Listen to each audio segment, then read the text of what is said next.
Greetings, fellow therapists. For your viewing pleasure, we shall be discussing an assistive technology that may seem like a mere children's toy, but in reality is a true benefit to a great many populations. Its utility will be the subject of today's video, so pay attention now.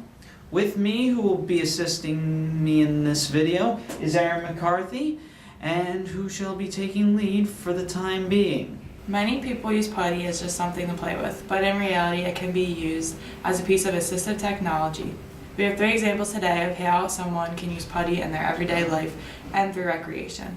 We can use it for grip, marking numbers, and in a group activity. To get this simple device, all you have to do is go to your local stationery store and find one lying around the store. It will only cost you $1 whole. Once you get it, then you won't just have a little silly putty, you'll have so much more.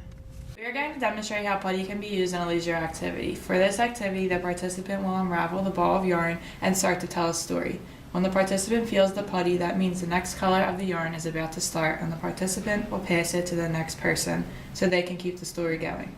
People who have vision impairments would really benefit from this because they would be able to participate in the group. So, what this putty can do is that it can help open a doorknob. So what you could do is roll it up where it's strong, firm, and then you try to stretch it out a little bit, but not too much, otherwise it'll break. And then you just place it right there on the doorknob, like so.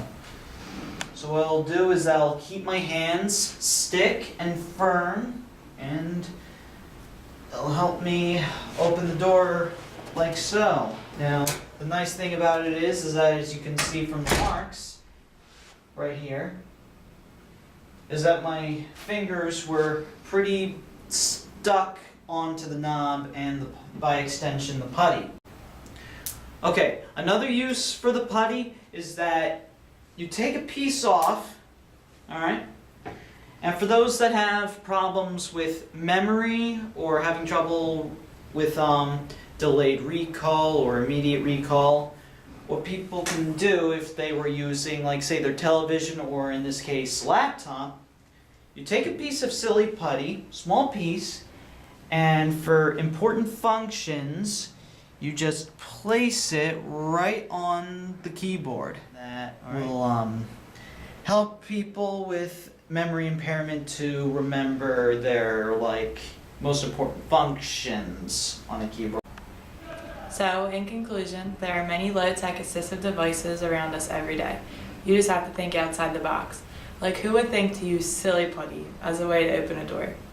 Not only is it a simplistic tool, but it is very inexpensive and has a variety of uses. As we've shown, the putty can be used in all kinds of ways for mundane uses. They seem small in concept, but can go a long way to improving a client's lifestyle.